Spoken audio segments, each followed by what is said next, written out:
بسم الله الرحمن الرحيم. النبي أولى بالمؤمنين من أنفسهم وقال وما كان لمؤمن ولا مؤمنة إذا قضى الله ورسوله أمرا أن يكون لهم الخيرى. وقال قال عيسى ابن مريم اللهم ربنا أنزل من السماء مائدة تكون عيدا لأولنا وآخرنا وآية منك وارزقنا وأنت خير الرازقين.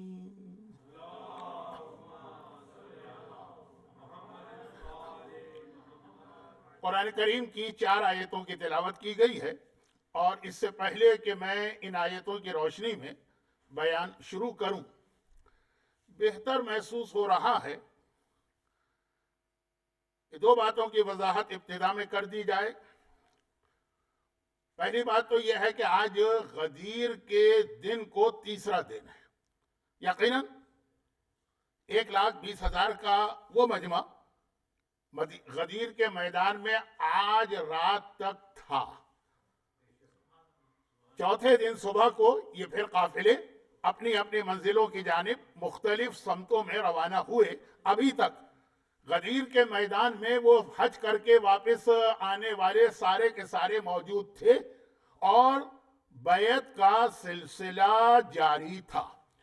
تو یہ غدیر کا سلسلہ چل رہا ہے، لیکن جیسا کہ آپ کے علم میں ہے کہ میری جتنی بھی تقاریر ہوتی ہیں، جہاں پر دوسرے علماء اور ذاکرین اپنا بیان مکمل کرتے ہیں، اس کے بعد کے مرحلے سے میں اپنی بات شروع کرتا ہوں۔ تو بس یہ خیال رکھیے گا کہ غدیر کی عظمتیں، غدیر کی برکتیں، غدیر کے فضائل، اس کا انکار نہیں، لیکن 2 دن سے آپ سن رہے ہیں، جہاں تک بات پہنچائی ہے قابل احترام علماء کرام نے، قابل احترام ذاکرین نے، قابل احترام خطبہ نے۔ اب اس کے بعد کا مرحلہ مجھے طے کرنا ہے۔ تو یہ ایک بات ذہن میں رہے۔ اور دوسری بات یہ کہ اگرچہ آج کی یہ تقریر ایک اور مناسبت بھی لیے ہوئے، لیکن خود غدیر ہی کا وہ بیان جو مجھے کرنا ہے وہ اتنا طولانی کہ میں مومنین کرام سے بھی شرمندہ ہوں، اور امام معصوم سے بھی، کہ آج کی دوسری مناسبت یہ ہے کہ آج کی اس تقریر میں العصر اسلامک سینٹر نے ہمارے 10ویں امام علی النقی علیہ الصلاۃ والسلام کی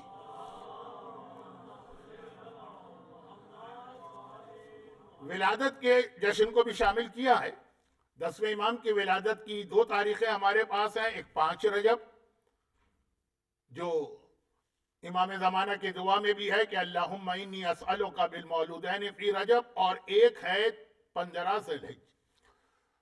لیکن خود غدیر کے حوالے سے اتنی لمبی بات کرنا ہے کہ 10ویں امام کا ولادت کے عنوان سے حق تو ادا نہیں ہوگا، لیکن میری کوشش یہ ہے کہ دوران تقریر غدیر ہی کے عنوان پر 10ویں امام کی 3 حدیثیں اس طرح بیان کروں کہ 10ویں امام کا تذکرہ بھی ہو جائے، اور ساتھ ساتھ جو اصل میرا موضوع بن گیا ہے وہ سلسلہ بھی آگے چلے۔ اب یہ 2 تمہیدی باتوں کے بعد قرآن کریم کی 4 آیتوں کی میں نے تلاوت کی۔ خطبے میں سب سے پہلی آیت الحمدللہ الذی ہدانا لہذا وما کننا لنہتدی لولا ان ہدانا اللہ، یہ سورہ اعراف کی وہ آیت ہے جو غدیر کے میدان میں پیغمبر نے اپنے خطبے کے تقریباً آخر میں تلاوت کر کے، اس آیت کو خطبے میں تلاوت کر کے مجمع سے یہ کہا کہ اس کو دہراؤ۔ تمام تعریف ہے اس اللہ کی جس نے اس دین حق کی جانب ہماری ہدایت کی، اور اگر وہ ہدایت نہ کرتا تو ہم خود سے اس قابل تو نہ تھے کہ ہدایت کو پاتے۔ تو یہ پہلی آیت ویسے ہی خطبے میں بہت سے علماء اسی کو تلاوت کرتے ہیں، تو خطبہ بھی ہے، اور غدیر خم کی ایک طرح سے تعصی بھی کہ پیغمبر نے اس مجمع سے کہا تھا کہ اس آیت کو میرے ساتھ دہراؤ، اور یہ مجمع بھی اسی مجمع کا ایک حصہ ہے۔ فَلْيُبَلِّغُ الشَّاهِدَ الْغَائِبَ کہہ کر، لیکن اس پر میں عنقریب آتا ہوں۔ وہ پہلی آیت تھی۔ اس کے بعد وہ یہ آیت جو میں نے تلاوت کی، یہ خطبے کے بالکل شروع میں تھی، اور پھر خطبے کے آخر میں 3 آیتیں تھیں۔ ان میں سے ایک آیت تھی جو غدیر خم کا آغاز ہے۔ غدیر کا آغاز یہ نہیں ہے کہ علی مولا، غدیر کا آغاز ہے میں مولا ہوں، اس کے بعد کہا کہ علی مولا ہے، تو وہ جو آغاز ہے پہلی آیت وہ ہے جس میں قرآن کہتا ہے النبی بالمؤمنین من اولا بالمؤمنین من انفسہم، یہ وہ آیت ہے جسے بنیاد بنا کر پیغمبر نے غدیر کا اعلان شروع کیا۔ سورہ احزاب کی آیت کے نبی تمام مومنین پر ان کے نفس سے زیادہ اولویت اور حق اور اختیار رکھتا، تو نبی کا یہ حق جو نبی کو مولا قرار دیا جا رہا ہے، یہی سوال تو کیا تھا غدیر، یہ تو آپ 2 دن سے تو ویسے ہی سن رہے ہیں، اور جب سے آپ نے ہوش سنبھالا ہے یہ واقعات سنیں، الست بکم مولا جو سوال کیا تھا، کیا میں تم سے زیادہ تم پر حق نہیں رکھتا، وہ یہی آیت تھی جو آج میں نے تلاوت کی ہے، یہاں سے غدیر شروع ہوئی۔ اور دوسری جو آیت میں نے تلاوت کی ہے یہ مومنہ عورت کو، عموماً احکامات دین آتے ہیں ایک ہی لفظ سے کہ مومنوں پہ یہ چیز واجب ہے، اب مرد عورت دونوں شامل ہو جاتے ہیں، لیکن یہاں اس وقت خدا خاص طور پہ ڈانٹ کے کہہ رہا ہے الگ الگ بیان کر کے، تاکہ بات بالکل واضح ہو جائے۔ خبردار، نہ کسی مومن مرد کو یہ اختیار ہے، نہ کسی مومنہ عورت کو، اذا قضى اللہ ورسولہ امرہ، کہ جب اللہ اور اس کا رسول اس کے کسی معاملے میں فیصلہ کرے، اس کے ان یکون لہم الخیارہ، تو وہ اپنا آپشن یا اپنا اختیار یا اپنا چوائس استعمال کرے، نہیں، کسی مومن مرد اور عورت کو اختیار نہیں، وہاں سے جو حکم آ گیا ماننا ہی پڑے گا۔ یہاں پہ غدیر کا پیغام مکمل ہے، تھوڑی وضاحت تقریر میں آج کرنا۔ اور تیسری آیت، یہ سورہ مائدہ کی آیت ہے۔ سورہ مائدہ کتنا پیارا سورہ، نمبر ہی اس کا ہے 5، 5واں سورہ ہے 5، اور آیت جو میں نے تلاوت کی ہے، قرآن کریم میں کل 114 سورہ ہیں نا، یہ آیت 114 نمبر کی ہے، یہ بتا رہی کہ عید کب منانا چاہیے۔ عید کسے کہتے ہیں؟ عید، اب آپ کو معلوم ہے نا کہ غدیر خم کا ایک نام ہے یوم العہد الموعود، عہد کا دن، یوم المیثاق الماخوذ، جس دن ہم سے ایک ایگریمنٹ کیا گیا، یوم الجمع المسئول، یہ سارے غدیر کے الگ الگ نام ہیں۔ چوتھا نام ہے العید الاکبر، کائنات کی سب سے بڑی عید العید الاکبر۔ اب عید کہتے کسے؟ عید اکبر کا تو ہم بعد میں تذکرہ کریں گے، پہلے تو عید اصغر یعنی عید کہتے کسے؟ وہ حضرت عیسیٰ کے حوالے سے سورہ مائدہ میں آیا۔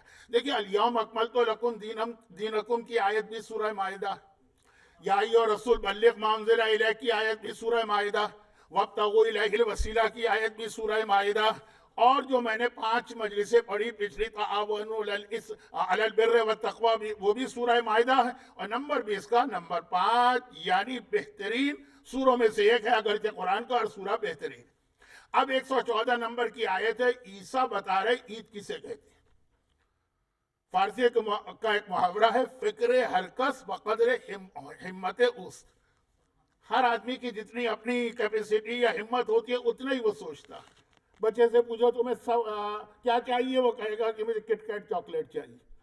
آپ سے پوچھے تو آپ کہیں گے آپ کو BMW چاہیے۔ تو خیر، ہر ایک کی اپنی ہمت۔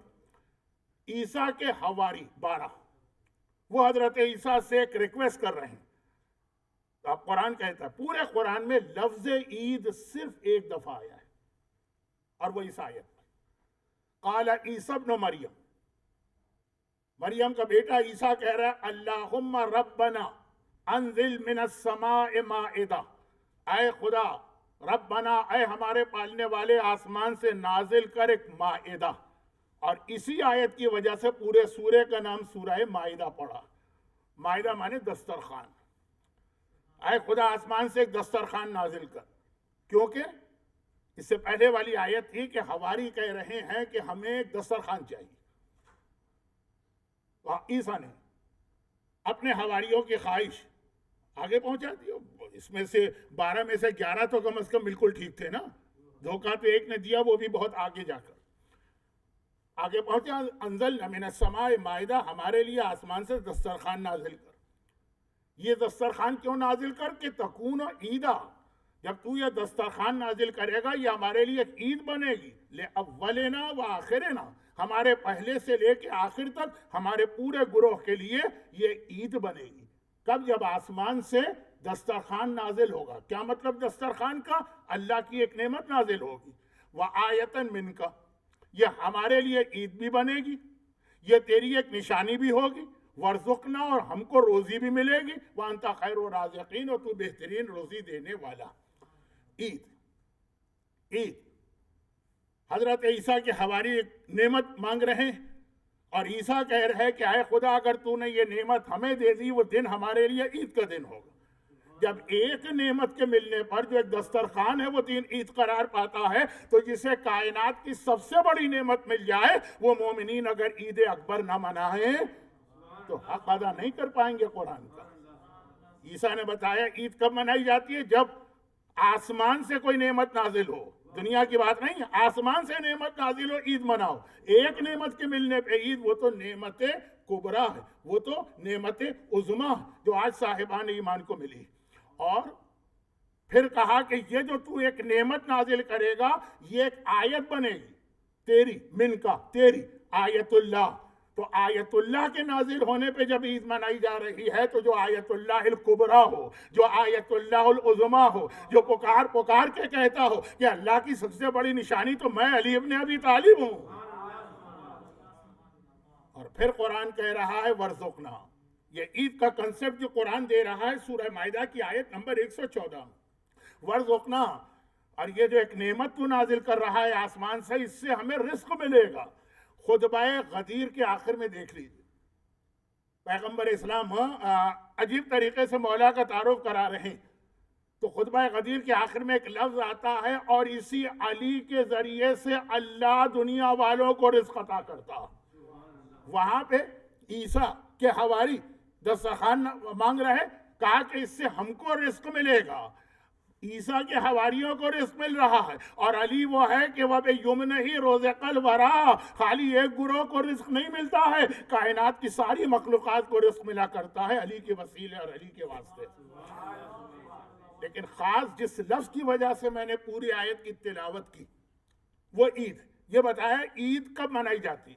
جب اللہ کی طرف سے ایسی نعمت آپ کو ملے جو اول سے آخر کے لیے ہو، جس کے ذریعے سے آپ کے رزق کا اہتمام ہو رہا ہو، اور جو اللہ کی نشانی بنے، اس کو عید کہتے ہیں۔ اب آئیے اس عید کو ذرا سا، یہ ہوگا غدیر کا وہ پیغام جو وہاں سے شروع ہوگا جہاں پہ 2 دن سے علماء اور ذاکرین نے اپنی بات پہنچائی ہے، مگر اس سے پہلے ایک چھوٹی سی بات۔ قرآن نے کہا کہ نعمت کہاں سے نازل ہوئی؟ قرآن نے کہا کہ عید منانے کے لیے اللہ کی نشانی کہاں سے آئی؟ قرآن نے کہا روزی کہاں سے ملی؟ آسمان سے، آسمان سے، آسمان سے۔ تو یاد رکھیے کہ جو نعمت عظمیٰ ہم کو ملی ہے، جو آیت اللہ الکبریٰ ہم کو ملی ہے، جو اللہ کی اتنی بڑی نعمت ملی ہے، یہ بھی آسمان والا ہے، یہ زمین والا نہیں ہے۔ یو پی کی بزرگ خواتین زمین والا کسے کہتی ہیں؟ یہ تو شاید اب وہ عورتیں بھی زندہ نہ رہی ہو، یہ آسمان والا ہے۔ فرق کیا ہے؟ آسمان والا غدیر میں ملتا ہے، زمین والا ثقیفہ میں ملا کرتا۔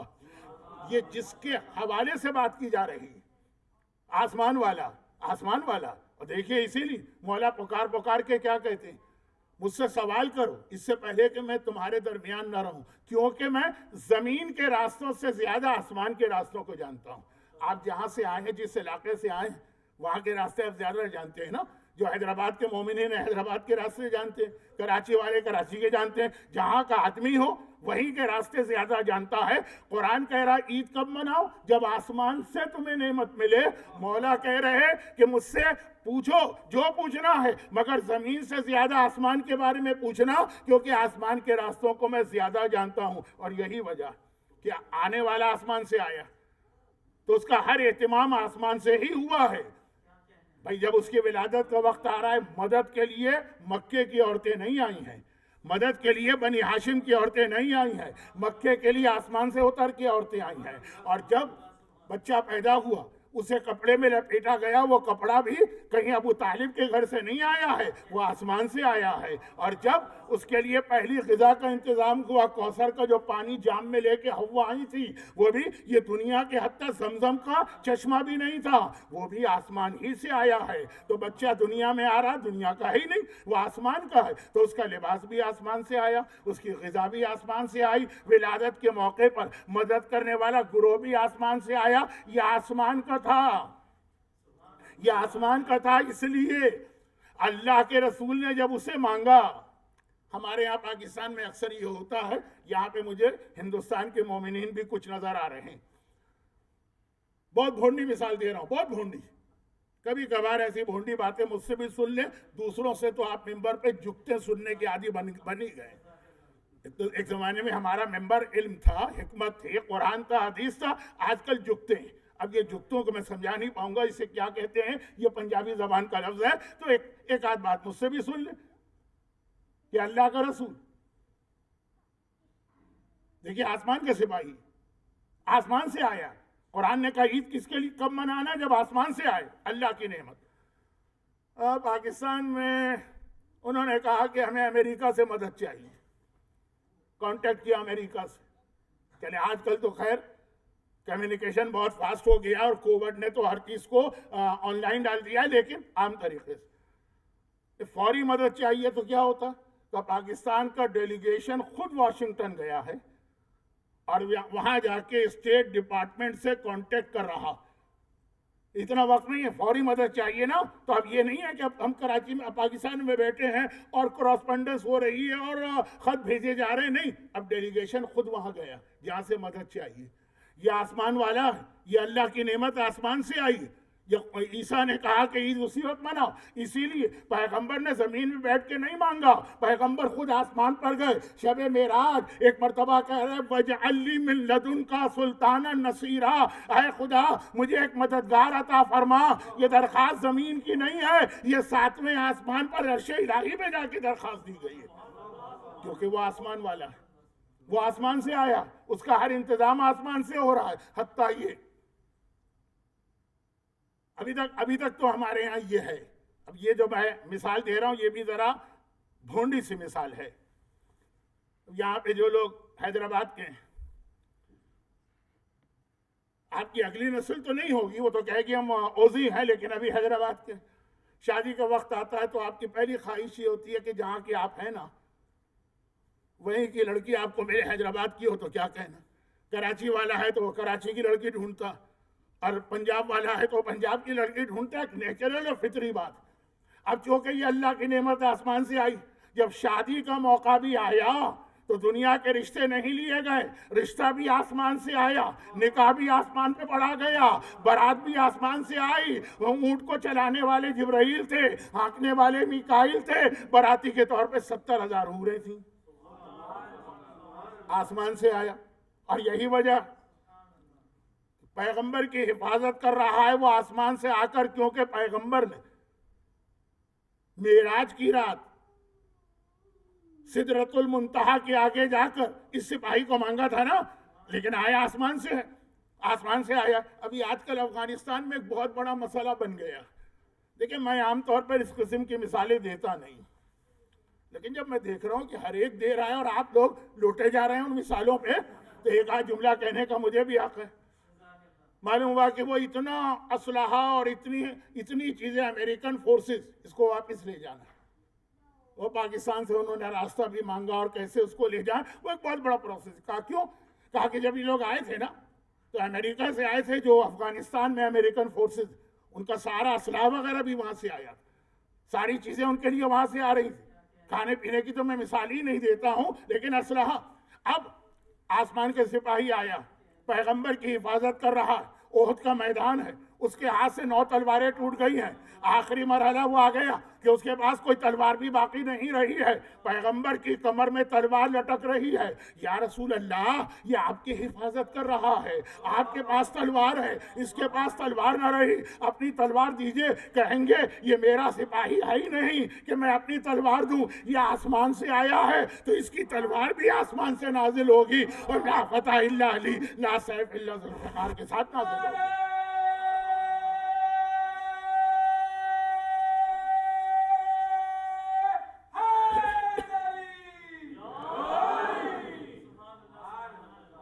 آسمان کا سپاہی، اسلحہ بھی وہاں سے آئے گا، ہتھیار بھی وہاں سے آئے گا۔ اور ایک نیچرل سی بات میں کہہ رہا ہوں، بس اس نقطے کے اختتام پر ہوں، اس کے بعد میں پھر اپنے اصل موضوع پہ آتا ہوں۔ اور وہ یہ کہ ایک نیچرل بات ہے جس پہ اسلام کو کوئی اعتراض نہیں ہے، جو اب میں کہنے جا رہا ہوں۔ جیسے وہ شادی کی میں نے مثال دی نا، تو کوئی تعصب نہیں ہے کہ اگر آدمی اپنے علاقے کی، اپنے کلچر کی لڑکی کو تلاش کرے یا لڑکی والے لڑکے کو۔ اسی طرح ایک اور بات ہے، وہ یہ کہ کسی علاقے کا کوئی آدمی بہت ترقی کر لے اور بہت زیادہ اس کا احسان مانا جائے، تو جس علاقے کا ہوگا نا وہاں کے لوگ بہت خوش ہوں گے۔ مثلا کراچی کا کوئی مومن نوبل پرائز حاصل کر لے تو ہمارا کیا تعلق نوبل پرائز سے، ہمیں تو نوبل کی اسپیلنگ بھی نہیں آتی، لیکن بہرحال ہم خوش ہوں گے ہمارے علاقے کے آدمی نے اتنا بڑا کارنامہ کیا۔ حیدرآباد کا کوئی مومن کوئی بہت بڑی دریافت کر لے تو حیدرآباد کے مومنین خوش ہوں گے کہ بھائی ہمارے یہاں کا ایک شخص اتنی ترقی کر گیا۔ اور کسی علاقے کا کوئی آدمی ہے تو اس کو وہ بھی اپنے، کیونکہ مثال کا تعلق علاقے سے نہیں، میں تو بات کر رہا ہوں اپنی فیلڈ کی۔ کسی علاقے کا کوئی آدمی مرجع بن جاتا ہے، جیسے آغاز سیستانی مرجع بن گئے، اب سیستان کے لوگ خود بخود ایک فخر محسوس کرتے ہیں، جبکہ ان کی مرجعیت سیستان کے لیے نہیں، پوری دنیا کے لیے۔ اگر آغا خامنائی مرجع بن گئے تو خمین کے سارے مومنین خود بخود، ایک نیچرل بات ہے شاعری کی دنیا کے اندر بھی۔ اب جس وقت ہمارے برادر محترم اسلام کلیم صاحب کے دادا کا تذکرہ ہوتا ہے، نسیم امروہوی صاحب، پورا ہندوستان اور پاکستان بلکہ پوری اردو دنیا مانتی، امروہے کے لوگ خود بخود خوشی محسوس کرتے ہوں گے۔ فطری بات ہے نا کہ جس علاقے کا آدمی ترقی کر جائے، چاہے اس کا تعلق بعد میں ساری دنیا سے ہو جائے، جہاں سے آیا ہے وہاں کے لوگوں کو خود بخود خوشی ہوگی۔ چنانچہ یہ آسمان سے آیا، جب آسمان سے آیا ہے تو جب شب ہجرت بستر رسول پہ لیٹ کر اللہ کی رضا لے رہا ہے تو تعریف کرنے والا قصیدہ دنیا والے نہیں پڑھ رہے، آسمان سے اتر کے جبرائیل و میکائیل کہہ رہے بخن بخن لکا یا ابن ابی طالب۔ تو ولادت سے لے کے زندگی کے آخری مرحلے تک، اب جب میں بتانا یہ چاہ رہا ہوں کہ قرآن عید کا کنسپٹ کیا دیتا ہے۔ عید مناؤ اس وقت جب تمہیں آسمان سے کوئی نعمت ملے، تو ہمیں تو آسمان سے ایسی نعمت ملی کہ چلے آخری بات کہہ دوں، ورنہ اس پہ پوری تقریر بھی ہو سکتی ہے۔ ایک آخری بات، اور وہ یہ کہ حتیٰ یہ کہ اس کے دشمن پر عذاب بھی آسمان ہی سے آ رہا ہے۔ باقی انبیاء کے اندر آپ دیکھ لیجئے جن قوموں پہ عذاب آیا ہے 99% یا وہ عذاب دنیا سے آیا اور یا پھر زیادہ سے زیادہ بادلوں تک، مگر ایک عذاب ایسا ہے جو براہ راست آسمان سے آ رہا ہے۔ مانگنے والے نے بھی عذاب مانگا آسمان سے تھا، اسے بھی پتا تھا کہ یہ آسمان کا سپاہی ہے، یہ آسمان سے آنے والا ہے۔ حارث ابن نعمان فہری کا واقعہ کس کو نہیں معلوم؟ اور دو باتیں اس واقعے کے حوالے سے ایسی میں بتا رہا ہوں جو اس پیغام غدیر ہی کو واضح کر رہی ہیں۔ اچھا، پیغام غدیر ہے کیا؟ میں ابھی عید پر آ رہا ہوں، عید کا پیغام مکمل نہیں، غدیر کیا ہے؟ عید الاکبر سب سے بڑی عید، لیکن پہلے یہ بات پوری ہو جائے، اس کے مخالف کا عذاب بھی آیا تو آسمان سے آیا، اور اس کے لیے میرے پاس اسرائیل کی بہت مثالیں ہیں۔ یہودیوں پر جرمنی میں جو ظلم ہوا تھا، ہولوکاسٹ، میں اس کی تفصیل میں نہیں جا رہا، جن نے ظلم کیا تھا وہ کہیں بھی جا کے چھپے، یہودی اس کو پکڑ کے لائے ہیں وہاں سے۔ ارجنٹائن کا 1961 کا واقعہ تو مشہور ہو گیا ہے، لیکن اس کے علاوہ بھی تو اب یہ جو کہ آسمان والا ہے، اس لیے جس نے اس کی مخالفت کی اس پر عذاب بھی آسمان والے نے بھیجا، آسمان سے آ رہا۔ اور ایک بات سن لیجئے گا، ابھی اصل میسج باقی ہے عید، لیکن مولا کی ولایت کا اعلان پیغمبر نے اپنی 23 سال کی زندگی میں واضح طور پر صرف 2 بار کیا، ایک دعوت ذیل شیرہ میں اور غدیر خم کے میدان میں۔ باقی ان دونوں کے بیچ میں علی کی فضیلت، علی کی محبت، علی کا اسلام سے تعلق، مومن کا علی سے تعلق، مومن منافق کی پہچان، جنت کا دار و مدار، یہ سارے پیغامات مختلف طریقے سے دیے، مگر تو میرا جانشین ہے، وسیع ہے، ولی ہے، یہ صرف 2 مرتبہ اعلان ہوا۔ پہلا دعوت ذی العشیرہ میں کھل کے بالکل، اور آخری دوسری بار غدیر کے میدان، اور دونوں بار اس اعلان پہ اعتراض ہوا۔ دعوت ذی العشیرہ میں اعتراض کس نے کیا؟ ابو جہل نے کیا۔ غدیر خم میں اعتراض کس نے کیا؟ حارث ابن نعمان نے کیا۔ اور اس اعتراض میں ایک ایک پہلو آ رہا۔ ابو جہل نے جب دعوت ذی العشیرہ میں اعتراض کیا تھا، پیغمبر نے کہا نا، جب علی نے کہا کہ انا ناصر یا رسول اللہ، میں آپ کا مددگار ہوں، پیغمبر نے کہا تو پھر انت وسیع و خلیفتی، تو میرا وسیع بھی ہے، جانشین بھی ہے، خلیفہ بھی ہے۔ جب یہ اعلان، جب پیغمبر نے یہ وعدہ کیا، ابو جہل غصے کے عالم میں کھڑا ہو گیا، بائیکاٹ کر کے جانے لگا۔ یہ بائیکاٹ بھی ایک عجیب ہمارے یہاں سسٹم بن گیا، غصے کے عالم میں بائیکاٹ کر کے جانے لگا، لیکن جاتے جاتے جملہ کہہ گیا۔ ابو طالب کو دیکھا اور کہا، ابو طالب تم ہی کو اپنے بیٹے کی اطاعت مبارک ہو۔ سوال یہ ہے کہ آخر ابو طالب سے کہنے کی کیا ضرورت تھی؟ ابو طالب تو اسلام قبول ہی نہیں کیا تھا، وہ تو ابو جہل کے عقیدے پہ تھے، بقول لوگوں کے، وہ تو اس کے عقیدے پہ تھے، تو ابو طالب کیوں اطاعت کرتے علی کی؟ علی کی اطاعت تو وہ کرے گا نا جو پیغمبر کا کلمہ پڑھ چکا ہو۔ پیغمبر نے کہا نا تو میرا وسیع ہے، تو میرا جانشین ہے، تو ابو جہل کا جملہ بتا رہا ہے کہ ابو جہل تک کو پتا ہے کہ ابو طالب ایمان لا چکے ہیں، وہ ابو جہل ہے جو ابو طالب کے ایمان کو مان رہا، اور یہ آج کا مسلمان ہے جو ابھی تک ابو طالب کے ایمان پہ شک میں پڑا ہوا۔ دعوت ذی العشیرہ میں پہلی بار کھل کے علی کی ولایت کا اعلان ہوا، اور وہیں یہ واضح ہو گیا کہ ابو طالب کے ایمان کو تو عالم کفر بھی مانتا۔ اور دوسرا ولایت کا اعلان ہوا غدیر خم میں۔ حارث ابن نعمان نے کیا کہا ہر ایک کو معلوم ہے، اور بس یہیں پہ میری گفتگو کا پہلا حصہ مکمل ہوگا۔ یہی تو کہا، ہر ایک کو واقعہ معلوم ہے، میں کیسے اس واقعے کو دہراؤں جو اتنا مشہور ہے۔ یہی تو کہا کہ اے محمد، تو نے کہا اللہ ایک ہے، ہم نے مان لیا۔ تو نے کہا کہ میں رسول ہوں، مان لیا۔ تو نے کہا نماز ہے، ہم نے عمل کیا، روزہ ہے ہم نے عمل کیا، زکوٰۃ ہے ہم نے عمل کیا، حج ہے ہم نے عمل کیا۔ آخر میں جاتے جاتے تو اپنے بھائی کو ہم پر مسلط کر کے جا رہا۔ یہ تیری طرف سے ہے کہ اللہ کی طرف سے؟ واقعہ ہر ایک کو معلوم۔ اور جب پیغمبر نے کہا یہ اللہ کی طرف سے ہے، تو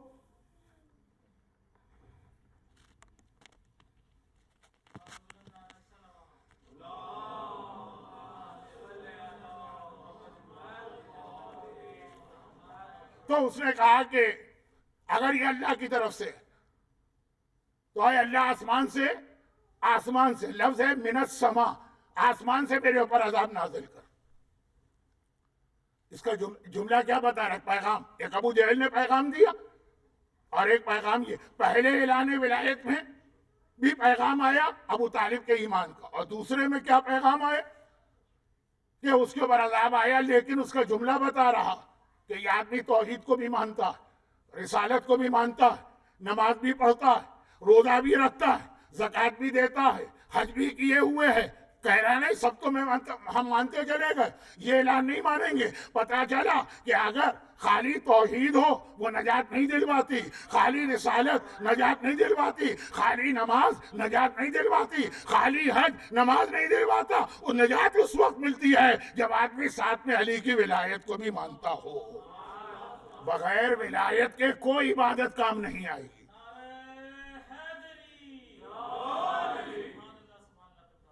خطیب اکبر مولانا مرزا محمد اطہر صاحب کا ایک جملہ بہت مشہور ہے۔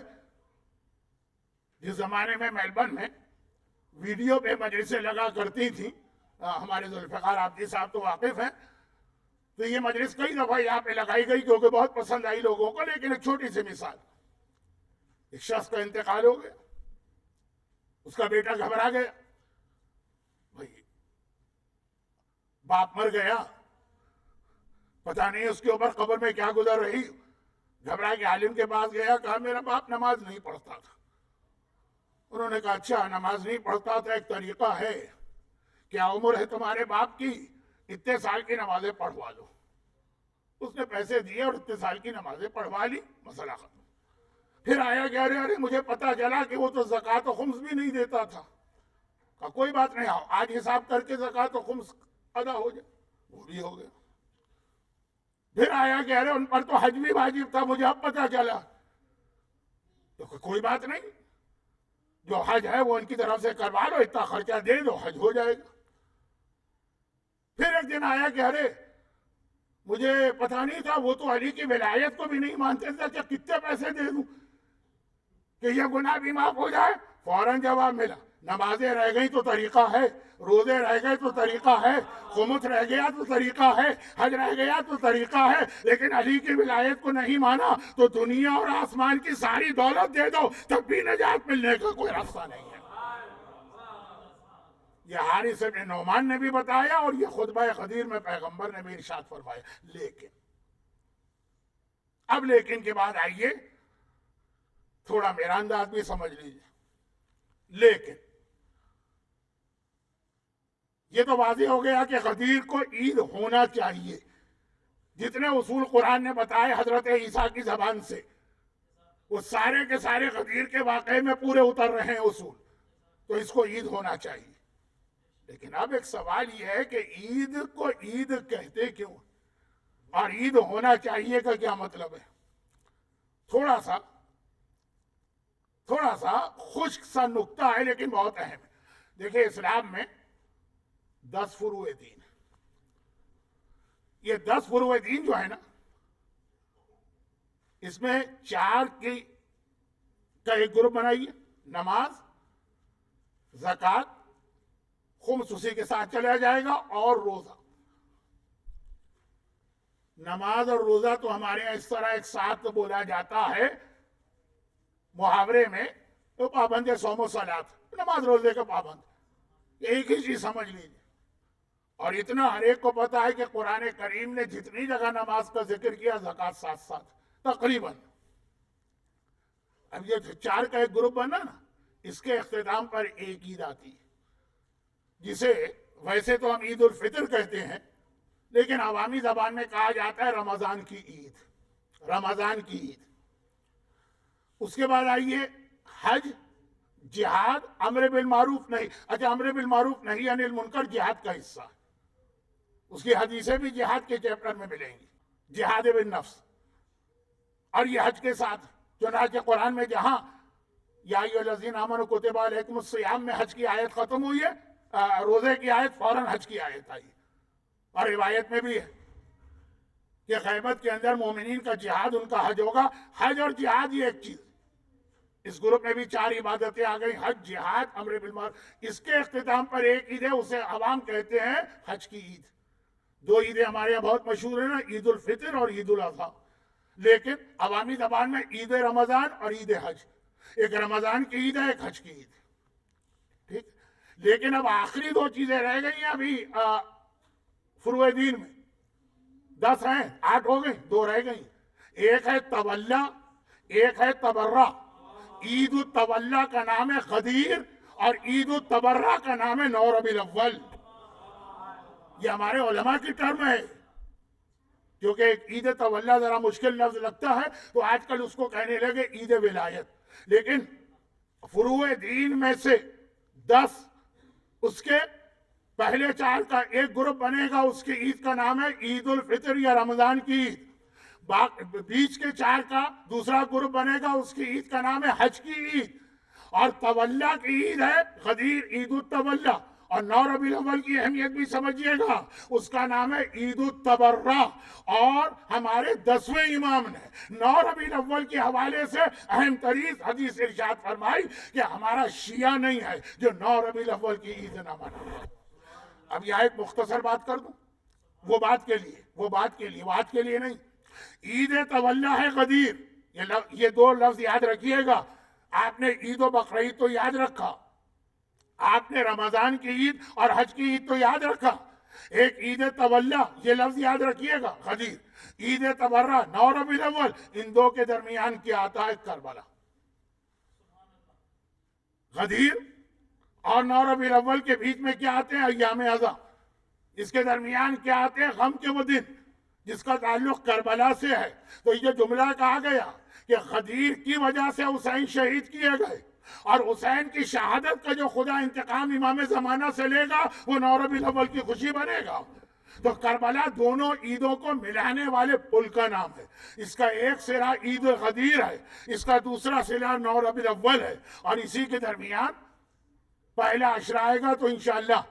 اور عید تبرہ، عید غدیر کا بادشاہ کون ہے؟ تاج کس کے سر پر ہے؟ علی. اور عید تولا کا بادشاہ کون ہے؟ وہ تاج کس کے سر پر ہے؟ امام زمانہ. یہی وجہ ہے کہ اس سال پہلے عشرے میں انشاءاللہ میں امام زمانہ اور ولایت علی کے عنوان پہ گفتگو کروں گا. اور امام زمانہ کی سب سے زیادہ تیاریاں کس نے کروائی؟ 2 آدمیوں. آدمی تو غلط کہہ گیا، 2 ہستیوں نے. غدیر کے خطبے میں کم سے کم 4 جگہ امام زمانہ کا پیغام دیا ہے رسول نے. کم سے کم 4 جگہ کہ دیکھو خالی علی کو ماننا کافی نہیں ہے، اس آخری امام کو بھی ماننا پڑے گا جو قائم آل محمد ہے. غدیر کے خطبے میں اور اللہ کا رسول میدان غدیر میں امام زمانہ کی تیاری کرا رہا. اور دوسری جانب سب سے زیادہ تیاری 10ویں امام نے کروائی، جو ولادت کے حوالے سے بات ہے. وہ کیسے؟ 10ویں امام آخری امام تھے جو لوگوں کے سامنے تھے. 11ویں تو پہلے دن سے قید میں، جس دن سے ان کی امامت شروع ہوئی، اور امامت سے پہلے بھی ان کو چھپا کے رکھا گیا. یہ حالات بیان کرنے کا وقت نہیں. تو 11ویں تو پہلے دن سے ہی لوگوں سے دور ہے، اور 12واں تو غیبت میں ہے. تو آخری امام 10ویں تھے، وہ ساری تیاری کرا کے گئے. آج جس چیز سے لوگ چڑھتے ہیں وہ سب 10ویں امام کی تیاریاں تھی. تقلید چڑھتے ہیں نا لوگ، 10ویں امام نے نظام بنایا. خمس چڑھتے ہیں نا لوگ، یہ 10ویں امام نے پورا نظام بنایا. فضائل اہل بیت چڑھتے ہیں نا لوگ، زیارت جامعہ کی شکل میں پورا نظام 10ویں امام نے بنایا. اس سے زیادہ 10ویں امام کا حق ادا کرنے کا وقت نہیں ہے. ابھی ایک حدیث اور آنے والی ہے. تو اب آئیے آخری بات کہیں گے. غدیر کا نام یاد رکھیے گا. جیسے رمضان کے اختتام پر عید آتی ہے عید الفطر، جیسے حج کے بعد عید آتی ہے عید الاضحیٰ، ویسے غدیر کا نام ہے عید تولا، ویسے 9 ربیع الاول کا نام ہے عید تبرہ. اور پہلی 2 عیدوں کو عید کیوں کہتے ہیں؟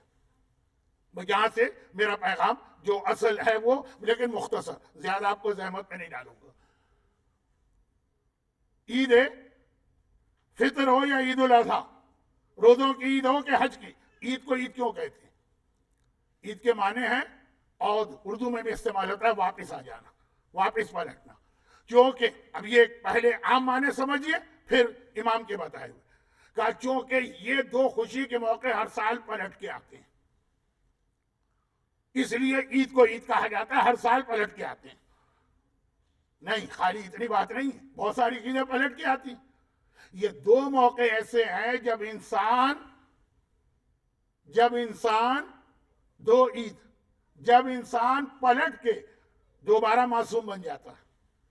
جب آپ پیدا ہوئے تھے تو معصوم تھے نا، ان معنوں میں تو معصوم نہیں 14 معصوم. جب آپ پیدا ہوئے تو معصوم تھے، بچہ معصوم ہوتا ہے. پھر گناہ کی. رمضان اگر آپ نے صحیح طریقے سے گزارا تو عید کے دن آپ ہر گناہ سے بری ہو. آپ پاک ہیں، آپ پاکیزہ ہیں، آپ معصوم ہو گئے، سارے گناہ آپ کے معاف ہیں. یہی تو عید کا پہلا فائدہ ہے. عید کسے کہتے ہیں؟ جب آدمی گھوم کے واپس معصوم بن جائے. گھوم کے واپس کا کیا مطلب؟ اللہ نے بھیجا تو معصوم ہے. کل مولود یولد علی فطرت الاسلام، ہر بچہ معصوم پیدا ہوتا ہے نا. رمضان تک آپ نے 11 مہینے گناہ کیے، رمضان نے آپ کو پاک کر دیا، عید کے دن آپ دوبارہ معصوم ہو گئے. اور حج کسے کہتے ہیں؟ پوری زندگی آپ نے گناہ کیے ہیں، حج آپ نے کر لیا، ایک بار سارے گناہ معاف ہو گئے، آپ دوبارہ معصوم بن گئے ہیں. تو بقرعید کے دن آپ معصوم ہوتے ہیں، عید کے دن آپ معصوم ہوتے ہیں، گھوم کے اس حالت میں آ جاتے ہیں جس حالت میں آپ کو پیدا کیا گیا. غدیر بھی اسی کا نام ہے کہ آدمی زندگی بھر گناہ کرے، جب غدیر کو مان لے گا گھوم کے ایک بار پھر معصوم بن جائے گا. 9 ربیع الاول بھی اس کا نام ہے کہ ساری زندگی گناہ کیے لیکن 9 ربیع الاول کا جشن منایا، گھوم کے دوبارہ آپ کو معصوم بنا دیا اللہ نے. لیکن اسی میں تو اصل پیغام چھپا ہے. عید کے دن ہم معصوم کب ہوتے ہیں؟ جب ہم نے رمضان میں کوششیں کی، اور رمضان میں بھی اگر ہماری شرابیں جاری رہیں اور رمضان میں بھی اگر ہمارے گناہ جاری رہے تو ہمارے لیے عید تو نہیں ہوئی نا. حج کے بعد عید کے دن ہم کب معصوم ہوتے ہیں؟ جب ہم نے حج پورا کا پورا اس طریقے سے کیا ہو جو اللہ نے بتایا. مثالیں تو بہت ہیں میرے پاس. میں نے بڑے دلچسپ حج دیکھے, بڑے عجیب حج دیکھے, بڑے انوکھے حج دیکھے. بیان کرنے کا وقت نہیں ہے, رمضان ایام اعظم میں شاید تھوڑا وقت ملے. تو حج آپ کو معصوم کرتا ہے. شرط کیا ہے؟ کسی بھی حاجی سے پوچھیے. حج ایک ٹف عبادت تو ہے, زحمت تو بہت ہوتی, محنت تو بہت. خاص طور پر حج نام اس چیز کا ہے کہ حلال چیزیں نہیں کھائیں گے. کھانے پابندی لگ گئی, آپ زعفران والی بریانی نہیں کھا سکتے. کپڑے پابندی لگ گئی. میں آ رہا ہوں اس سے اس مثال پر جو میں نے بہت دی. آپ کے عالیشان محلات ہیں, 1 ملین کا نہیں, 2 ملین کا نہیں, 5 ملین کا آپ کا ولا ہے, لیکن حج نام ہے خیمے میں بیٹھنا. وہ بھی اگر مزدلفہ میں ہے تو بغیر خیمے کے فٹ پاتھ پر بیٹھنا. ہمارے پاکستان میں کسی کی غربت بیان کرنے کے لیے محاورہ ہوتا ہے ایکسٹریم, یار اس کے بعد تو سر چھپانے کی جگہ نہیں, وہ فٹ پاتھ پہ بیٹھا ہوا. یہ حج میں بڑے سے بڑے ملینر کو بھی فٹ پاتھ پہ بٹھا دیا اللہ نے لا کے. یہ ساری زحمت اٹھائی تو پھر آپ معصوم ہو گئے. یہی غدیر کا پیغام ہے کہ خالی اپنی جگہ بیٹھ کے 2 نعرے لگانے سے معصوم نہیں بنو گے. جیسے عید کے دن معصوم بنے رمضان کی محنتوں اور عبادتوں کے بعد, حج کے دن معصوم بنے حج کی زحمتوں کے بعد, غدیر کے دن معصوم بنو گے اگر تم علی کی سیرت پہ عمل کر کے اپنے آپ کو ویسا ڈھال لو, پھر دیکھو کہ کیسے معصوم بنتے ہو. اور اسی لیے بس بالکل آخری جملے ہیں میرے, اسی لیے ایک بات سن لیجیے. وہ یہ ہے کہ پیغمبر نے فرمایا غدیر میں کہ علی ولی, محبت کی بات نہیں کی ہے. تو پہلے دن سے پیغمبر کہتے آ رہے ہیں. علی صاحب فضائل ہے تو پہلے دن سے کہتے آ رہے ہیں. آج کا ولی ہے, مولا ہے, مولا. اور فَلْيُبَلِّغُ الشَّاهِدُ الْغَائِبُ, جو یہاں ہے نا وہ غائب کو یہ پیغام پہنچا دے. وَالْوَالِدُ الْوَلَدُ, اور باپ اپنے بیٹے کو پیغام پہنچا دے. کیا پیغام پہنچا دے؟ علی تمہارا مولا ہے. تو آپ تو کہیں گے ہم تو علی کو مولا مانتے. مولا زبانی چیز نہیں ہوتی ہے, مولا عملی چیز ہے. مولا کسے کہتے ہیں؟ محبت زبانی چیز ہے اور دل کی چیز ہے, خالی زبان نہیں, دل کی چیز. مولا زبان اور دل کی چیز نہیں ہے, مولا عملی چیز ہے. بہت بہت بہت بہت میں نے ایک واقعہ پڑھا, بہت چھوٹا سا, آج اور بھی چھوٹا کر دیتا ہوں. یہ ہے ولایت. کوئی بازار سے خرید کے لایا غلام کو اور کہا تم کیا کھاؤ گے؟ غلام نے کہا مجھ سے کیا پوچھ رہے, میں آپ کا غلام ہوں, آپ آقا ہیں, جو آقا کھلائے غلام کو وہی کھانا. تو اچھا تم کیسے کپڑے پہنتے ہو؟ حیران ہو کے کہا مجھ سے کیا پوچھ رہے, آپ میرے آقا ہیں, میں آپ کا غلام ہوں, جو پہنائیں گے پہننا پڑے گا. اچھا تم کہاں رہو گے؟ کہا مجھ سے کیا پوچھ رہے ہیں, میں آپ کا غلام, آپ آقا جہاں رکھیں گے وہاں رہنا پڑے گا. انگریزی کا کوئی محاورہ ہے شاید کہ beggars are not choosers, ایسے کچھ ہے نا. اصل یہ ہے کہ غلام جو ہے وہ چوزر نہیں ہے, جو آقا کھلائے کھانا ہے چاہے دل نہ چاہ رہا, اور جس سے آقا روک دے رکنا ہے چاہے بہت دل چاہ رہا ہے. جیسے کپڑے پہنائے پہننا ہے چاہے بالکل دل نہیں مان رہا ہے, اور جس سے روک دے رک جانا ہے چاہے دل تڑپا جا رہا تم بھی وہ پہنو, جہاں رکھے وہاں رہے. یہ ہے آقا اور غلام کا رشتہ. مولا کے معنی محب نہیں ہیں, دوست نہیں ہیں. یہ تو غیر شیعہ حضرات کہتے ہیں. اہل بیت نے جو ہمیں معنی بتائے وہ تمہارا آقا ہے, اور آقا تم غلام ہو. یعنی جب کھاؤ تو دیکھو کہ آقا تمہیں کیا کھلانا چاہتا ہے, جب پہنو تو دیکھو تمہیں کیا پہنانا چاہتا ہے, جب کہیں مکان خریدو تو دیکھو وہ تمہیں کہاں رکھنا چاہتا ہے. یہ ہے ولایت. غدیر کا اصلی اعلان یہ ہے. اور یہاں پر 10ویں امام کی ایک آخری حدیث پڑھ دوں, 3 باتیں عرض کرنا تھی, تو یہ تیسری اور آخری بات بھی ہے اور ولایت ہی کا پیغام. سوال یہ کہ ہم ایسا کیسے بنے, ایسا کیسے بنے کہ جو آقا کہہ رہا ہے وہی کھاؤ. ہمارا دل تو میکڈونلڈ کا بورڈ دیکھ کے تڑپ اٹھتا ہے کہ چلو اس کے اندر حلال حرام کے بعد چھوڑو, بسم اللہ پڑھ لیں گے تو شاید حلال ہو جائے گا. ہماری عورت کا دل تو ننگا پجنگا لباس پہن کے دل چاہتا ہے ہم بھی یہ لباس پہنے, جو فلم ایکٹریس و ماڈل پہن کے گھوم رہی تھی کل. تو اب ایسا کیسے بنے جو جیسا غدیر میں رسول چاہ رہے ہیں ویسا کیسے بنے؟ یہ 10ویں امام نے طریقہ بتایا. آپ کو بہت عجیب لگے گی یہ حدیث, اور مجھے یقین ہے کہ میرے بعد کچھ مقرر تو جو مجلس تقریریں کریں کہ دیکھیے غدیر کے اندر بھی انہوں نے نہیں بخشا. 10ویں امام کے گھر میں ایک صحابی پہنچا. یہ عام گھر نہیں. 10ویں امام کو متوکل نے قیدی بنا کے سامرہ میں ایک چھوٹے سے مکان میں رکھا تھا. یہ امام کا مدینے کا گھر نہیں, اپنا گھر نہیں, قید خانہ. البتہ 7ویں امام کی طرح کا قید خانہ نہیں, ہاؤس اریسٹ ٹائپ کا. جب وہ گیا امام کے گھر میں تو اس نے دیکھا کہ امام کے آگے ایک تازہ قبر کھدی ہوئی ہے. رونے لگا. وہ سمجھا کہ شاید امام کی شہادت کا وقت آ گیا اور امام یہاں اکیلے ہیں سامرہ میں, تو اس لیے انہوں نے انتظام کیا پہلے سے اپنی قبر کو. امام نے مڑ کے دیکھا بھی نہیں اور کہا فلاں ابن فلاں جو تیرے دل میں خیال آیا ابھی اس کا وقت نہیں آیا. پہلے تو گھبرا گیا کہ جب دیکھا تک نہیں امام نے کہ کون ہے, تو میرا میرے باپ کا نام بھی لیا, میرے دل کی بات بھی بتائی. لیکن فوراً ہی اس کے دماغ نے کہا اسی لیے تو سارے دروازے چھوڑ کے اس دروازے پہ آئے ہو. کہا مولا اگر ابھی شہادت کا وقت نہیں آیا تو یہ قبر کس لیے؟ کہا یہ اس لیے تاکہ میں زندگی میں جو کام کروں ہر وقت مجھے یاد رہے کہ ایک دن قبر میں جا کے اس کا حساب کتاب دینا ہے. کھانے کی چیز سامنے آ گئی, فوراً خیال کرو قبر میں اس کھانے کا حساب کتاب دینا یہ حلال ہے کہ حرام. کپڑے پہننے کا وقت آ گیا, تم نے اپنی وارڈروب کھولی, آج کون سا لباس پہننا, جو لباس بھی تمہارے سامنے آیا پہلے سوچو کہ قبر میں اس کا حساب کتاب دینا. مکان لینے کا مسئلہ آیا, اس میں امیگریشن بھی آ جاتا. تو امام نے کہا یہ قبر اس لیے ہے تاکہ ہر وقت یاد رہے کہ اس میں جا کر اپنے کھانے کا, لباس کا, مکان کا, زندگی کے ہر کام کا حساب کتاب دینا. جب آدمی کے ذہن میں یہ قبر اور موت رہے گی نا تو وہ ویسا غلام بنے گا جیسا غدیر خم میں رسول نے ہم کو اور آپ کو بنانا چاہا, جس میں پھر ہم غدیر کے دن گھوم کر دوبارہ اتنے معصوم بنیں گے جتنے پیدائش کے دن معصوم تھے. اچھا اب سنیے غدیر کا خطبہ آخری ٹکڑے پر آئیے.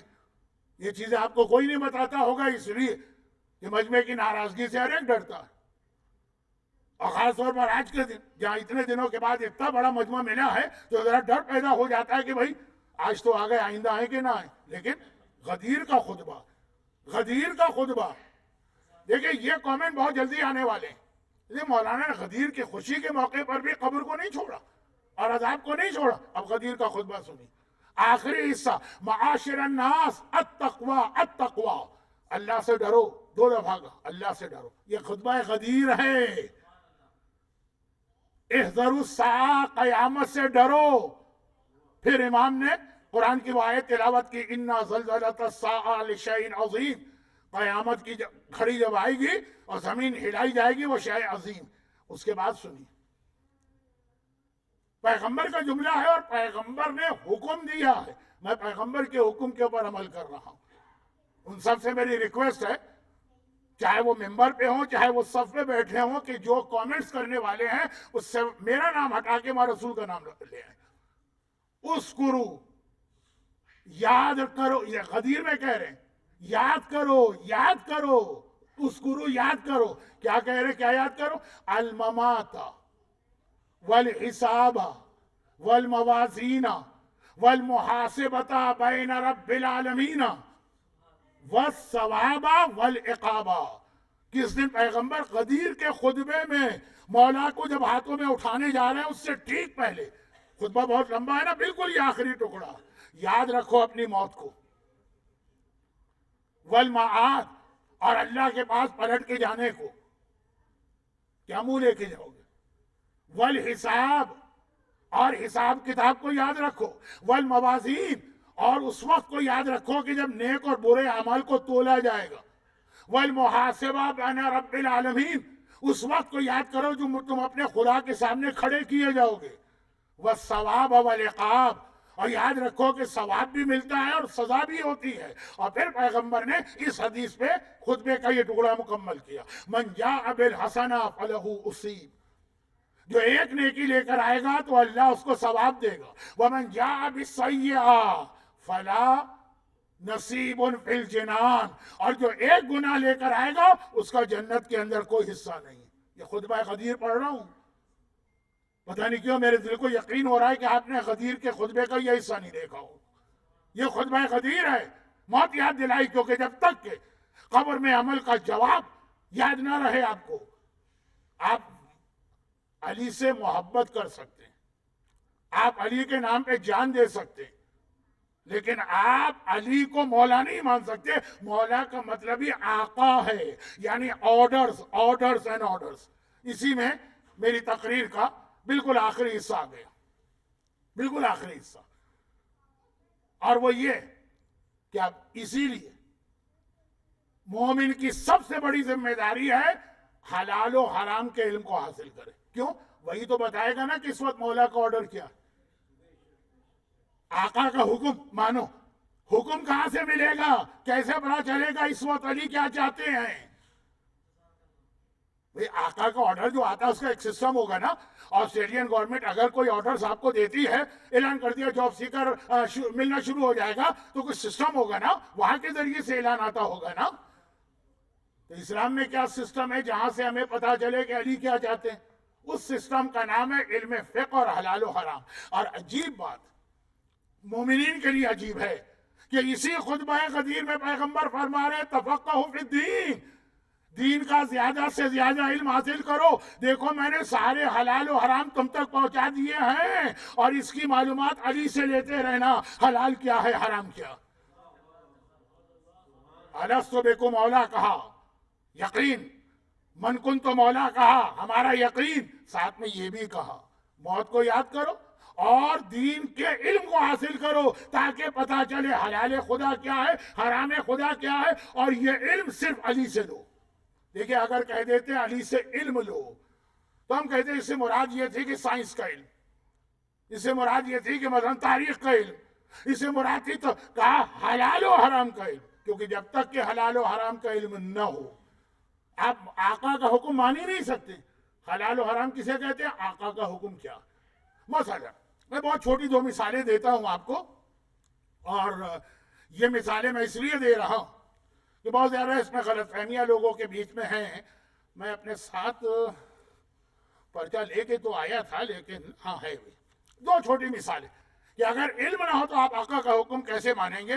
یہ حضرت آیت اللہ سیستانی, میری عادت تو نہیں ہے پرچے لانے کی, لیکن حضرت آیت اللہ سیستانی کے 2 فتوے ہیں. اب دیکھیے یہ مسئلہ معلوم نہ ہونے کے نتیجے میں کتنے لوگ نیکی سمجھ رہے ہیں اور وہ نیکی نہیں بن رہی ہے, وہ حرام بھی نہیں ہو رہا ہے. سوال یہ غدیر کی وجہ سے میں پڑھ رہا ہوں اس وقت, کیونکہ غدیر کا روزہ سال کا اہم ترین روزہ, رمضان کے واجب روزوں کے بعد. لکھتے ہیں سوال کرنے والا, سوال کا نمبر ہے 35. اگر کوئی مستحب روزہ رکھے اور اسے ایک مومن بھائی روزہ کھولنے کی یا افطار کی دعوت دے, تو کیا اس کے لیے مومن کی دعوت کو قبول کر لینا مستحب ہے؟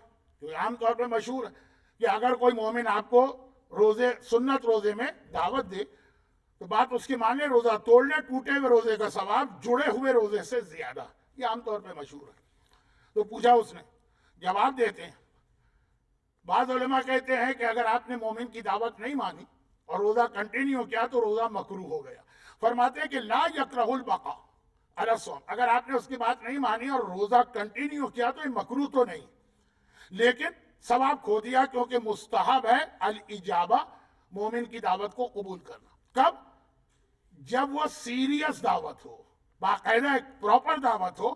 لا وہ دعوت نہیں ما اعتادہ الناس, جو لوگوں کی عادت بن گئی ہے, من تقدیم حلوہ اور شائع للافطار. یا آپ روزے سے انہوں نے آپ کے سامنے چائے رکھ لی, بسم اللہ چائے پیجیے. روزہ توڑوانا, وہ انہوں نے آپ کے سامنے کو مٹھائی رکھ دی, یا اگر رضویہ سوسائٹی یا انچولی میں ہے تو پان کی گلوری آپ کو پیش کر دی, بسم اللہ یہ پان کھا لیجیے. روزے رکھے اس لیے جاتے ہیں تاکہ توڑوائیں, ہم تمہارا توڑوائیں روزہ, تم ہمارا توڑواؤ. فرماتے ہیں لا, یہ نہیں ہے مومن کی دعوت کہ اس کے لیے روزہ توڑ لیں. اور میں آپ کو ابھی سے بتا رہا ہوں کہ کتنے مومنین نے میلبرن میں غدیر کے اتنے مستحب روزے کا ثواب کھو دیا اس غلط فہمی کی وجہ سے. اتنا, یعنی آپ دیکھیں غدیر کی رات کو جو مجلسیں جو تقریریں کی گئی ہیں اس میں غدیر کے روزے کا ثواب بتایا گیا. 60 حج یا 60 سال کے حج یا زندگی بھر کے حج یا زندگی بھر کی عبادت, یہ ثواب بتایا ہے اس روزے کا. وہ روزے ٹوٹے ہیں اگلے دن, کسی کا 8 بجے, کسی کا 9 بجے, کسی کا 10 بجے. اور رکھے اس نیت سے جاتے ہیں. کہا یہ اس میں شامل نہیں ہے کہ آپ کے ثواب ملے گا. جو سیریس باقاعدہ پراپر کسی نے آپ کی ایک دعوت کی ہے اس دن, وہ ایک چھوٹی سی بات. آغا سیستانی کا دوسرا مسئلہ بہت جلدی پڑھ رہا ہوں, مسائل کا وقت نہیں ہے, لیکن جہاں تک آپ کو غدیر خم, خطبہ پڑھیے غدیر خم کا, duas.org میں انگلش میں پورا خطبہ موجود ہے, اس کے علاوہ بھی کئی کتابوں میں. آغا سیستانی کا مسئلہ سنیے. فرماتے ہیں کہ اگر کوئی if the person, ایک آدمی مکان کے لیے مورگیج لے رہا ہے, consider the mortgage to be a loan, وہ مورگیج کو ایک لون سمجھ رہا ہے, then his amount is exempt from خمس, اس پہ خمس واجب نہیں ہے کیونکہ قرضے پہ خمس نہیں, but he will consider sinful, but لیکن وہ گناہگار مانا جائے گا مورگیج لینے پر. On the other hand, if they take the mortgage with the intention of استنقاص, لیکن اگر وہ استنقاص کی نیت سے مورگیج لے رہا, then they are not considered sinful, وہ گناہگار نہیں. مسئلہ آپ کا کیا ہے کہ مکان لینا ہے, گاڑی لینا ہے, مورگیج کے بغیر مل نہیں سکتی ہے, کیا کریں؟ کرے کا حل موجود ہے. استنقاص کی نیت سے لے تو he is not considered as sinful, کوئی گناہ نہیں. اور یہی پیسے آپ مورگیج لون کی نیت سے لیں تو آپ سنفل گناہگار. میں نے ایک مومن کو جب یہ مسئلہ بتایا, ایک کو نہیں 50 کو, کہ وہ آپ نے مکان جو خریدا تھا یہ استنقاص کی نیت کی تھی, انہوں نے کہا مولانا پہلے تو بتائیے استنقاص کس چڑیا کا نام. میں نے کہا آگے کیا بتاؤں جب آپ کو یہی پتا نہیں ہے اور آپ آلریڈی مورگیج لے چکے. دیکھیں واضح بات, اس مکان کا خریدنا گناہ, ٹھیک ہے اس میں نمازیں صحیح ہیں اور روزے صحیح رہے, لیکن گناہگار ہوئے آپ. اور کون سا گناہ؟ سود کا گناہ. ذرا سا ڈائیورٹ کر دیتے ہیں صرف اپنی نیت کو, کوئی آپ کو پریکٹیکلی کوئی آپ کو ایکشن نہیں کرنا, صرف نیت, استنقاص. He is not considered as a sinful, وہ گناہگار نہیں. اور پہلے والے میں کہا کہ اگر لون کی نیت سے لیا کہ میں قرضہ لے رہا ہوں تو he is considered as a sinful because he involved himself, یہ اس میں لکھا ہوا, in haram transaction and interest related transaction. آقا کا حکم ماننا, وہ تطہیرہ کی سند لیے ہوئے, اور ہمارے یہاں حرام آ رہا ہے کھانے میں بھی, گاڑی میں بھی, مکان میں بھی, پیسے میں بھی, صرف ایک مسئلہ نہ جاننے کے نتیجے میں. آقا کی مخالفت ہو رہی ہے. حرام کا مطلب کیا ہوا؟ شارٹ میں حرام کا مطلب کیا ہوا کہ آپ نے جس علی کو مولا مانا آپ نے اس کی مخالفت کی, لیکن آپ نے بغاوت کی نیت سے مخالفت نہیں کی ہے, لا علمی کی وجہ سے مخالفت ہو گئی. اسی لیے خدیر کے خطبے کے دونوں جملے یاد رکھیے, موت کو یاد کرو اور قبر کے حساب کتاب کو, والی حساب اس کو یاد کرو, اور حلال و حرام کا زیادہ سے زیادہ علم حاصل کرو. اگر ایسا مومن بنے گا تو غدیر کی عید اکبر. کیا حج آپ کو پاک کرے گا جو غدیر آپ کو پاک کرتا؟ کیا رمضان آپ کو پاک کرے گا جو عید غدیر آپ کو پاک کرتی ہے؟ اس سے زیادہ آپ کو پاک کر کے معصوم بنانے والا اور کوئی عمل نہیں. اگر آپ اس طرح سے اپنے آپ کو علی کی غلامی میں دیں جو پیغمبر نے خطبہ غدیر میں کہا. جملہ تو آپ نے لیا پیغمبر کا, من کنت مولا فعلی المولا, اور اس کا انٹرپریٹیشن کر دیا اپنے حساب سے کہ نعرے لگا دو. نعرے بھی انسان مولا کی محبت میں آ کے جوش میں نعرے تو لگاتا, نعرے بھی لگاؤ, واہ واہ بھی کرو, سب کچھ کرو, لیکن غلام کا اصل کام ہے حکم ماننا. جب ایسے آپ بنیں گے تب غدیر کے حوالے سے بس ختم بات. ہاں, غدیر کے حوالے سے آپ کی ذمہ داری تو پوری ہوگی, خدا کی سب سے بڑی خوشخبری بھی پوری ہوگی. وہ کیا ہے خوشخبری؟ آخری جملے ہیں, اس سے پہلے دو چھوٹی سی گزارشات. نمبر 1, ایک سلسلہ چلا نا, غدیر کا مطلب ہے علی کی غلامی. وہ تمہارا آقا, تمہیں اس کا حکم ماننا.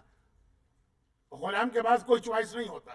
Ghulam is not a chooser کہ یہ کھاؤں, وہ پہنوں, وہاں رہوں. جو علی کہیں وہ تمہیں کرنا ہے. پہلی بات یہ ہو گئی. اور یہ پتا چلے گا جب آپ کے پاس دین کا علم ہوگا, یعنی فقہ کا علم. خاص پیغمبر کا لفظ ہے حلال و حرام کا علم. الحمدللہ الاسر اسلامک سینٹر میلبرن آج 4تھے سال میں داخل ہو گیا, 4تھی سالگرہ. اور اس سینٹر کے قیام کا سب سے بڑا مقصد یہی تھا کہ زیادہ سے زیادہ صاحبان ایمان کو عقیدے مضبوط کرنے اور جو صحیح معنوں میں علی کی غلامی ہے اس کا طریقہ بتایا جائے. ابتدائی مراحل میں ہر پروجیکٹ مشکلات کا شکار ہوتا ہے. تو ابھی تک ہم اس اسٹیج پر نہیں آئے جو بہت پہلے سے ہمارا اعلان تھا کہ یہاں باقاعدہ حلال و حرام کی کلاسز ہوں گی اور ہر ویک نہ صحیح تو ہر منتھ فقہ کا ایک سیشن ہوگا. لیکن انشاءاللہ یہ سلسلہ آگے بڑھے گا اور وہاں تک ہم پہنچیں گے. تو یہ العصر کے حوالے سے بنانے والوں کو بھی مبارکباد دیتا ہوں اور آنے والوں کو بھی مبارکباد دیتا ہوں اور مدد کرنے والوں کو بھی مبارکباد دیتا ہوں. یہ اس کی چوتھی, یہ غدیر کے اعلان کا عملی پہلو ہے. اور وہ جو میں نے کہا کہ جب یہ غدیر پر آپ عمل کریں گے تو خدا نے خوشخبری دی ہے مومنوں کو, یَئِسُ الَّذِینَ کَفَرُوا, جہاں غدیر کا اعلان آ جائے گا وہاں کافر مایوس ہو جائیں گے. جب تک غدیر نہیں تھی تب تک کافروں کو امید تھی کہ ہم اسلام کا خاتمہ کریں گے. لیکن قرآن نے کہا, آیت بہت مشہور, اسی آیت الیوم والی آیت کے ساتھ, کہ کافر مایوس ہوں گے. کافر کیوں مایوس ہوں گے؟ جب غدیر کا اعلان آ گیا. لیکن جو غدیر کا حق ہے, اب وہ سنیے, غدیر کا وہ اعلان جس سے کافر مایوس ہوں گے. مولانا اظہر حسن سیدی صاحب کا میں حوالہ دیتا ہوں, ان کا ایک نکتہ اور سن لیجئے. میں اپنے نام سے بھی پڑھ سکتا تھا لیکن جس کا حق ہے وہ ادا کریں. فرماتے ہیں کہ پیغمبر نے اعلان اسلام کر دیا, وہ دعوت ذی العشیرہ سے تقریر شروع ہوئی تھی نا, وہی ختم ہو رہی. اور میری تقریر کے بعد آپ کو 3-4 منٹ اور بیٹھنا ہے. برادر محترم ذکی پنجو صاحب ذرا صاحب سے خطاب کریں گے. میں نے ان سے پہلے ہی کہہ دیا, وہ خود بھی خیال کرتے ہیں کوئی لمبی تقریر نہیں ہوگی. اس کے بعد یہ بچے ہیں تو کیک کٹنگ کی سیرومنی بھی ہوگی, اور آپ بڑے ہیں تو کوئی نیاز کا بھی انتظام ہوگا. مولانا زیدی صاحب دعوت ذی العشیرہ کی بات کرتے ہیں. دعوت ذی العشیرہ میں علی نے کیا کہا, انا ناصر یا رسول اللہ, میں آپ کا مددگار ہوں. اچھا, پیغمبر اگلی صبح کو دعوت ذی العشیرہ تو گھر والے اور خاندان والے تھے. اب عام لوگوں کو پیغام پہنچانا تھا. پیغمبر گھر سے باہر نکلے, تبلیغ کے لیے گئے. عرب نے وہاں پہلے سے ہی اپنے بچے تیار کر دیے تھے کہ اگر محمد نے یہ اعلان جو کل دعوت میں کیا, علی اعلان مکے میں کیا, تو تم اچھے طریقے سے محمد پہ پتھراؤ کرنا اور ان کو پریشان کرنا. خود تو نہیں آ سکتے سامنے, تو پتا ہے نا کہ اگر ہم آ گئے تو وہاں سے بھی جوانان بنی ہاشم آئیں گے, بچوں کو لگا دو. اب بچوں کی بات کیا ہوتی ہے, لوگ بچہ چھوڑ دو بھائی, بچے تو ایسی حرکتیں کرتے ہی ہیں. چنانچہ اچھا, بچے بھی بڑے خوش کہ ہر جگہ پیرنٹس اپنے بچوں کو روکتے ہیں بدتمیزی سے, سوائے میلبرن کی. میلبرن میں بھی سب نہیں لیکن کافی حد تک آزادی ہے. یہاں تو خود والدین کہہ رہے ہیں کہ بیٹا یہ پتھر سنبھالو, اور کل وہ آئے تو اس پہ پتھراؤ کرنا. بچوں کو تو ویسے ہی عادت ہوتی ہے چیزیں ہاتھ میں تو اٹھا کے پھینکنے کی, یہاں تو والدین ٹریننگ دے رہے. چنانچہ پیغمبر اپنے گھر سے نکل کے باہر آئے, وہ گلی بنی ہاشم کی مڑے اور باہر آئے تو سارے بچے کھڑے ہوئے, شروع کر دیا پتھراؤ. لیکن اللہ کا رسول وہ اپنی تبلیغ میں لگا رہا, گیا خانہ کعبہ کے صحن تک گیا, جو تبلیغ کرنا تھی وہ کی اور واپس آئے. سب نے یہ منظر دیکھا, کسی بھی اثر نہیں ہوا. علی نے یہ منظر دیکھ لیا. جب آئے پیغمبر تو اپنے گھر میں ہی آئے. پیغمبر زخمی, اتنا خون بہا کہ پیغمبر کی جوتیاں خون میں بھر گئیں.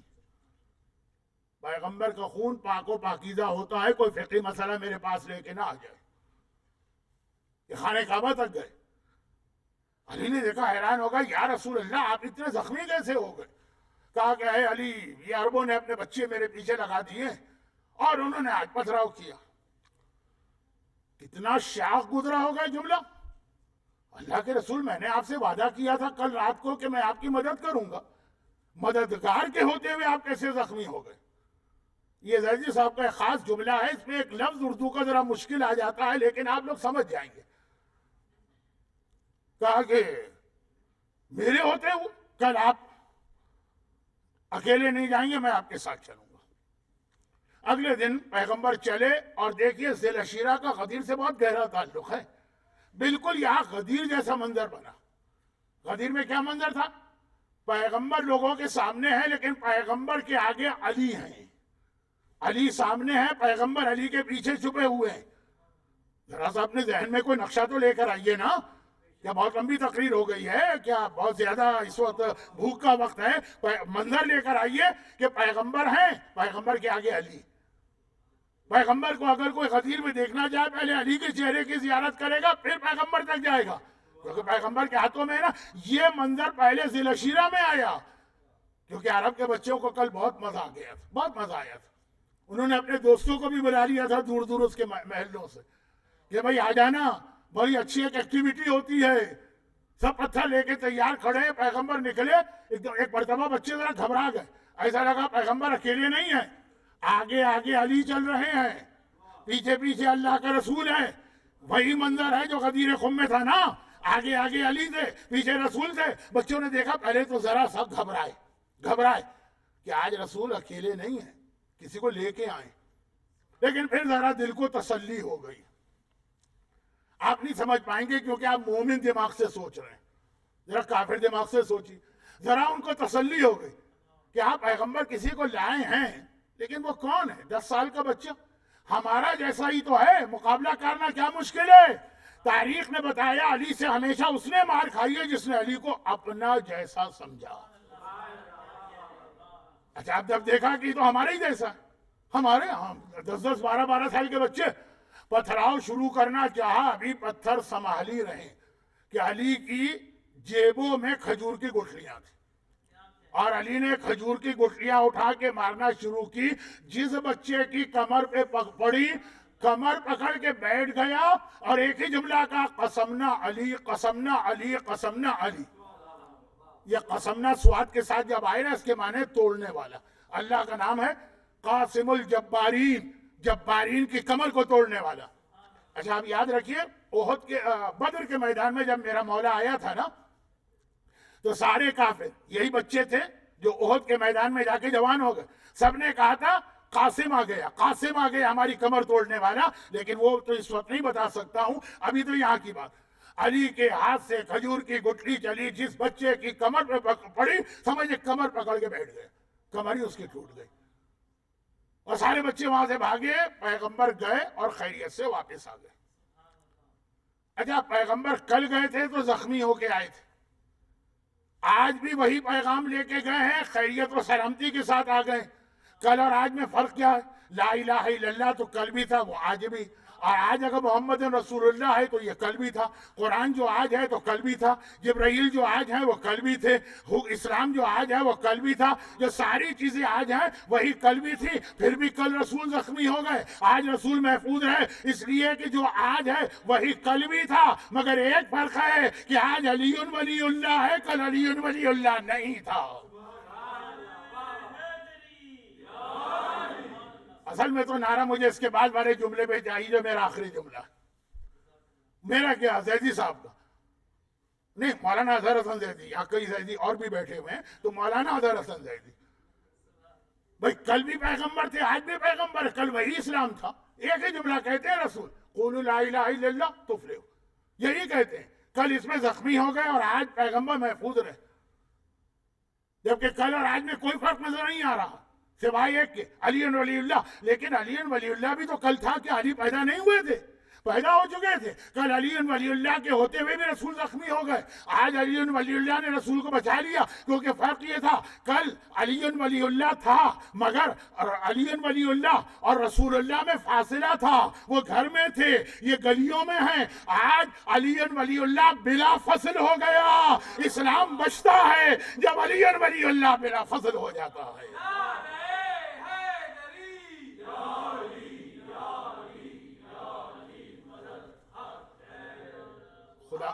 خدا بندہ تجھے واسطہ میرے مولا کی ولایت کی اس نعمت عظمیٰ کا، خدا بندہ تجھے واسطہ میرے مولا کی اس مدد رسول کا. جتنے صاحبان ایمان آج کی اس محفل میں جمع، اور ماشاءاللہ اس موسم میں اتنی بڑی تعداد میں، خدا بندہ ان سب کو دنیا اور آخرت میں واقعاً علی کا ایسا موالی بنا جیسا علی ہم سے چاہتے ہیں، اور اسی کے طفیل دنیا اور آخرت کی ہر پریشانی دور فرما. اور دنیا بھر کے صاحبان ایمان جو یہاں ہیں وہ تو ہیں، دنیا بھر کے صاحبان ایمان کو اس دنیا میں علی کی مدد، آنے والی دنیا میں علی کی شفاعت نصیب فرما. خدا بندہ ہماری موت پہ ولایت علی پر آئے اور جنت میں ہم عزاداران حسین بن کے داخل کیے جائیں۔ جو لوگ آج کی مجلس میں تقریر میں ہیں اور العصر کی انتظامیہ کے حوالے سے جن جن لوگوں کا رول ہے، ان سب کے مرحومین کو اعلی علین میں مولا علی کی شفاعت نصیب فرما۔ خدا بندہ علی لوائے حمد اٹھائے چل رہے ہوں، پیغمبر علی کے پیچھے ہوں اور ہم پیغمبر کا دامن تھامے ہوئے جنت میں جا رہے ہوں گے، وہ وقت لا۔ اور اس سے پہلے غدیر کے جشن کو صحیح معنوں میں منانے کے لیے علی کے وارث، علی کے بیٹے، علی کے مشن کو پورا کرنے والے، ولایت کو مکمل کرنے والے، اپنی آخری حجت امام زمانہ کے ظہور میں تعجیل فرما۔